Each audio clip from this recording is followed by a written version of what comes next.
Hello दोस्तों, welcome है आप सभी का हमारे यूट्यूब चैनल में। दोस्तों, आप लोग कैसे हैं? आज की वीडियो में आप लोग सीखेंगे 3 मूर्ख दोस्त के थ्रू से इंग्लिश पढ़ना, लिखना और बोलना कैसे सीखा जाएगा और क्या-क्या इसमें मीनिंग यूज हुई है।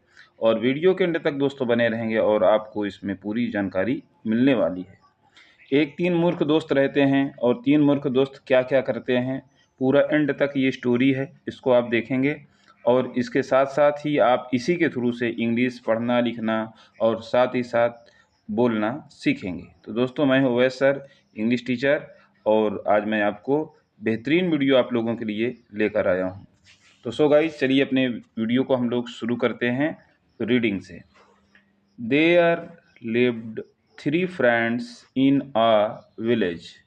One day they went to the forest. They saw a pond. The first friend said, "If the fire had caught."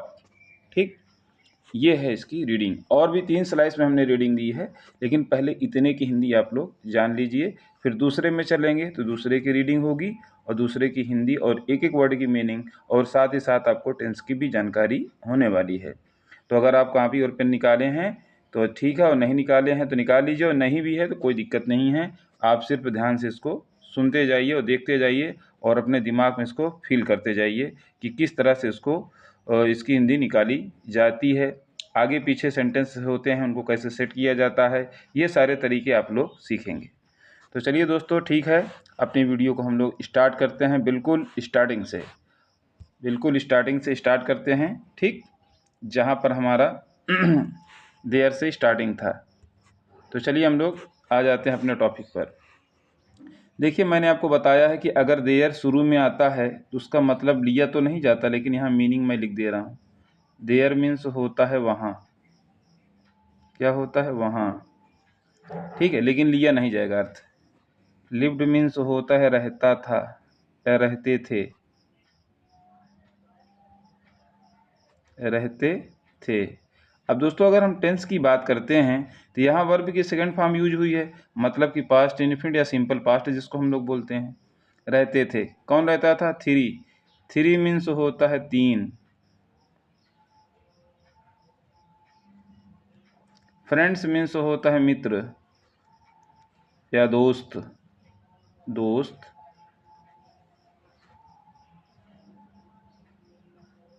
ठीक, या फिर मित्र। इन मीन्स होता है में। ए मीन्स होता है एक। विलेज मीन्स होता है गांव। विलेज मीन्स होता है गांव। ठीक, तो अब यहाँ देखिए, there lived 3 friends in a village. एक गांव में 3 दोस्त रहते थे। यहाँ मैंने पहले ही बताया था कि देयर जब सब्जेक्ट का काम करता है तो उसकी हिंदी नहीं ली जाती। अब फिर उसके बाद दिया है वन डे। वन मीन्स होता है एक। ठीक, डे मीन्स होता है दिन, एक दिन। दे मीन्स होता है वे। वेंट मीन्स होता है गए। एक दिन वे गए, कहाँ गए? टू मीन्स होता है को। द फॉरेस्ट मीन्स होता है जंगल। एक दिन वे जंगल को गए या जंगल में गए। यहाँ पर द लिखा था, दे होगा ये। दे सा। दे मीन्स उन्होंने। दे माने वे भी होता है और उन्होंने से भी इसका मतलब लिया जाता है। ठीक, उन्होंने। क्या उन्होंने? सा मीन्स होता है देखा। उन्होंने देखा। ए पॉन्ड। ए मीन्स होता है एक। यहाँ पीओ लिखा है, एनडी इधर है, यानी ये पॉन्ड है। पॉन्ड मीन्स होता है तालाब। उन्होंने एक तालाब देखा। ठीक, the first said. First means होता है पहले ने।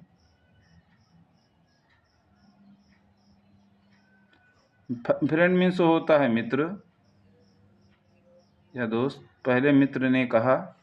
सेड मीन्स होता है कहा। क्या कहा? If the fire. इफ मतलब होता है यदि।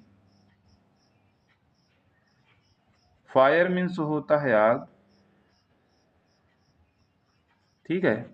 हेड काट मतलब कि लग जाए, हेड काट मतलब पकड़ ले या लग जाए। अगर आग लग जाए, कहाँ लग जाए, ये अगले स्लाइड में आप लोग देखेंगे।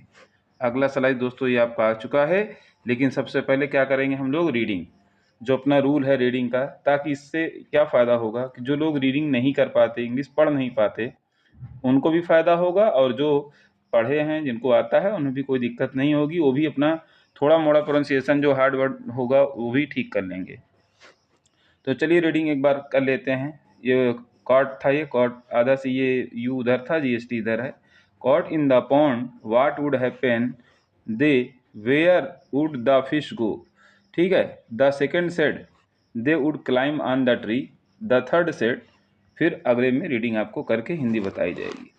तो पहले मित्र ने, जो मूर्ख मित्र था, उसने क्या कहा था कि अगर तालाब में आग लग जाए तो क्या होगा, व्हाट वुड हैपन। अब एक एक वर्ड की मीनिंग जान लीजिए, वो उसके दिमाग में ख्याल आ गया अगर तालाब में आग लग जाए तो क्या होगा। भाई मूर्ख इसीलिए कहा गया है क्योंकि तालाब में आग लगती नहीं है ना, और किसी भी केमिकल तरीके से लग भी जाए तो अलग चीज़ है, बाकी नॉर्मली नहीं लगती हैं।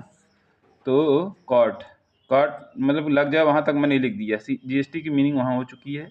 चलिए हम लोग यहाँ से चलते हैं इन से। इन मीन्स होता है में, कहाँ किस में, पॉन्ड माने होता है तालाब।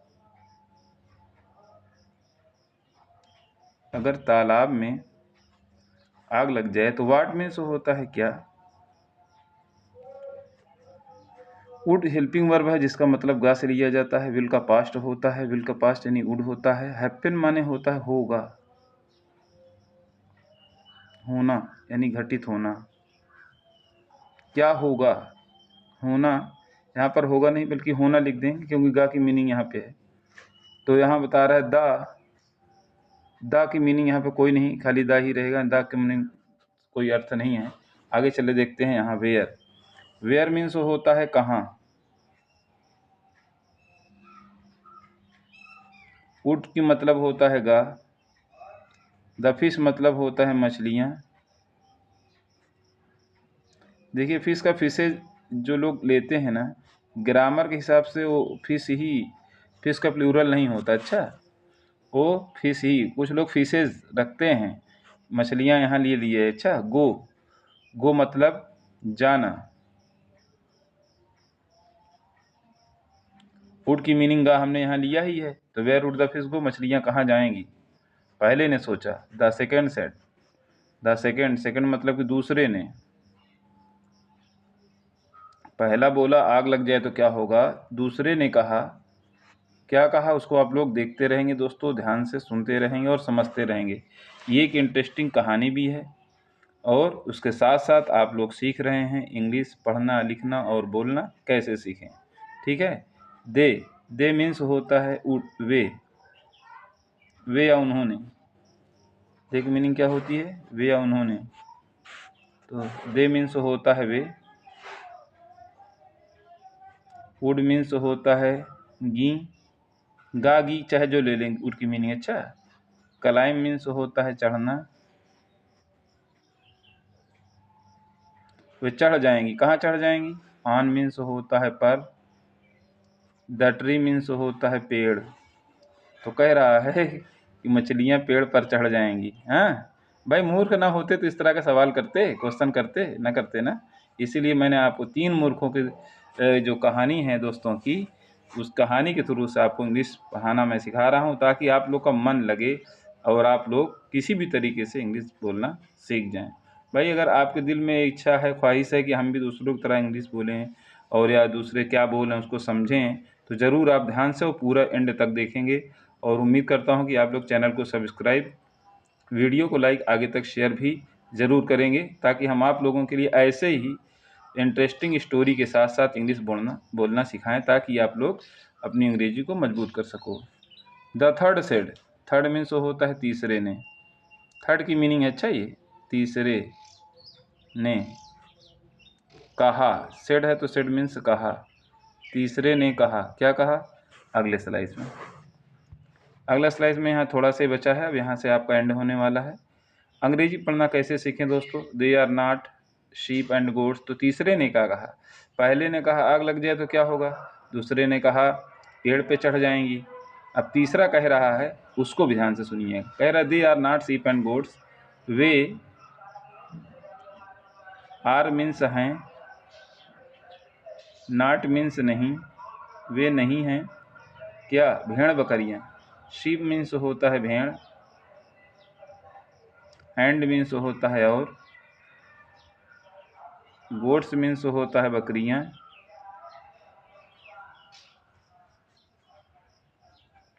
कह रहा है कि वे भेड़ और बकरियां नहीं हैं। अच्छा आप ये बताइए, भेड़ और बकरी पेड़ पे चढ़ जाती हैं क्या, नहीं ना। तो इसका मतलब है कि तीनों मूर्ख हुए ना, मूर्ख हैं। लेकिन यहाँ पर क्वेश्चन भी एक आपसे किया जा रहा है, इसको आप कमेंट में ज़रूर दीजिएगा। Who was the most fool among them, इन तीनों में सबसे ज़्यादा मूर्ख कौन था, ये आप बताएंगे, ये आपकी बारी है। हु मतलब होता है कौन, वाज मीन्स होता है था, द की तो कोई मीनिंग होती नहीं, ये आर्टिकल है अपना। और मोस्ट माने होता है सबसे ज़्यादा या सबसे अधिक, अधिक या फिर ज़्यादा। फूल मीन्स होता है मूर्ख, कह रहा है सबसे ज़्यादा मूर्ख कौन था। एमंग माने होता है बीच, दिम मीन्स होता है उनके। तो आपसे एक क्वेश्चन बनता है कि उनके बीच सबसे ज़्यादा मूर्ख कौन था, पहला वाला या फिर दूसरा वाला या फिर तीसरा वाला। इसके लिए दोस्तों आप अपना कमेंट ज़रूर करें, और हम भी देखते हैं कि आप इंग्लिश सीखने के साथ साथ एक जीके, एक पहेली को भी बूझ रहे हैं। तो दोस्तों अगर वीडियो अच्छी लगी हो तो वीडियो को लाइक, चैनल को सब्सक्राइब और हाइप, जैसे ही आप उसको लाइक करते हैं एक हाइप का बटन आता है, उससे भी हाइप कर देंगे। इससे क्या होगा, ये वीडियो और लोगों तक पहुंचेगा, जिससे दूसरे लोग भी इसका बेनिफिट उठा सकेंगे। तो दोस्तों आज की वीडियो हमारी यहीं तक, मिलते हैं नेक्स्ट वीडियो में। Thank you so much.